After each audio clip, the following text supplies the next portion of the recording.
Good morning, dear friends. Today I will discuss about modes of heat transfer. I think you all know very well. Heat transfer is the transmission of energy from one region to another as a result of temperature gradient takes place by the following three modes: conduction, convection, and radiation. First of all, let me define the conduction. Conduction is the heat transmission in majority of real situation occurs as a result of combination of these modes of heat transfer.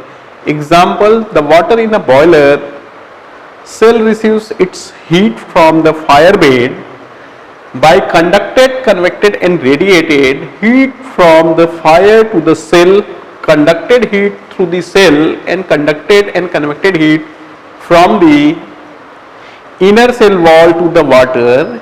Heat always flows in the direction of lower temperatures.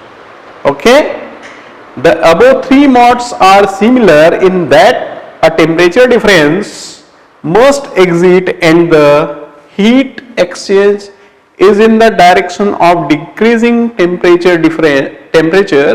Each method, however, has different controlling law. Now we will define conduction.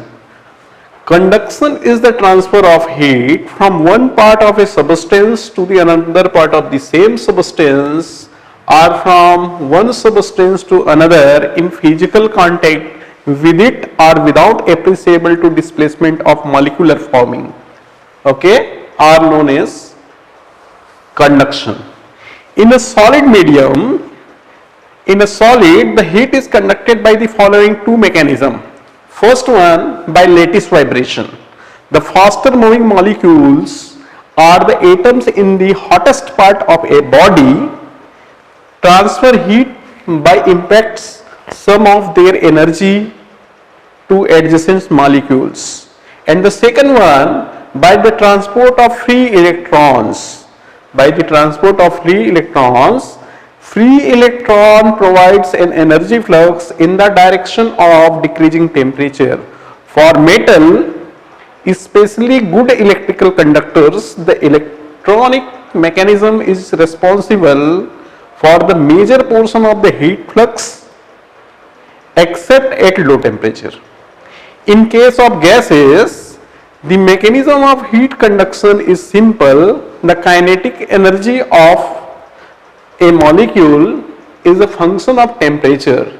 These molecules are in a continuous random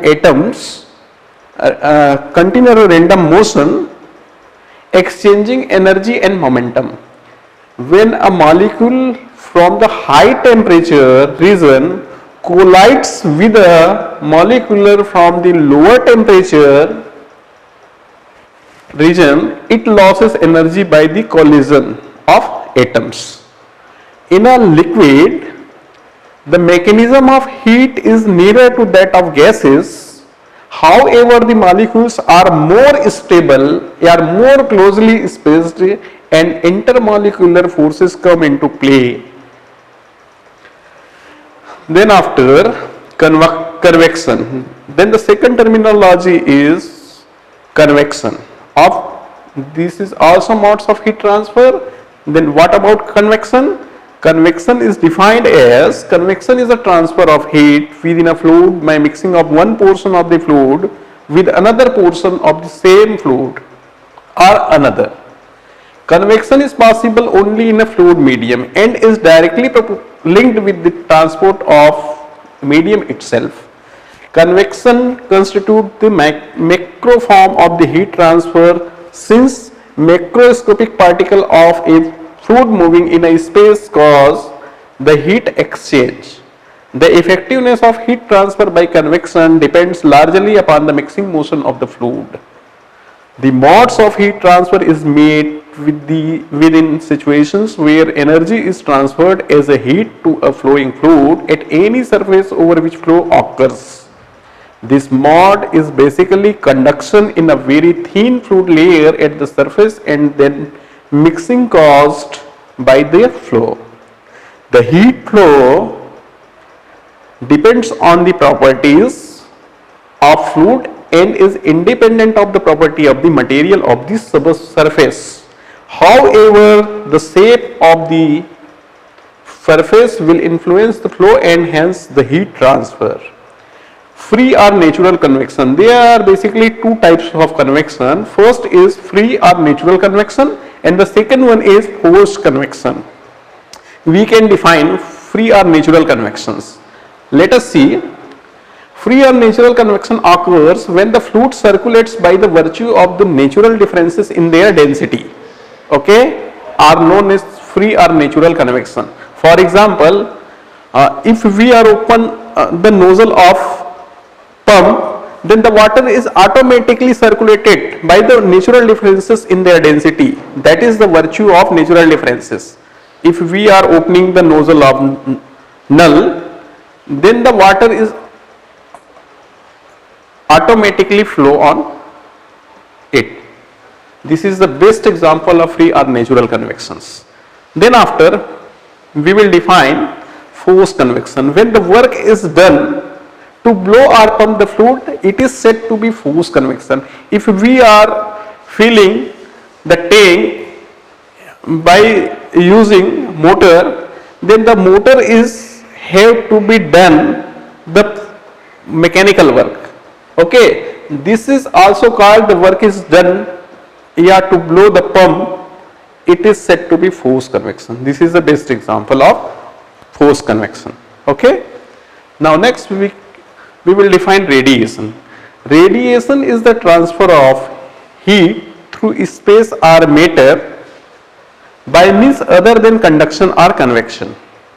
Radiation heat is thought of as electromagnetic waves or quanta is a convenient and emission of the same nature as a light and radio waves.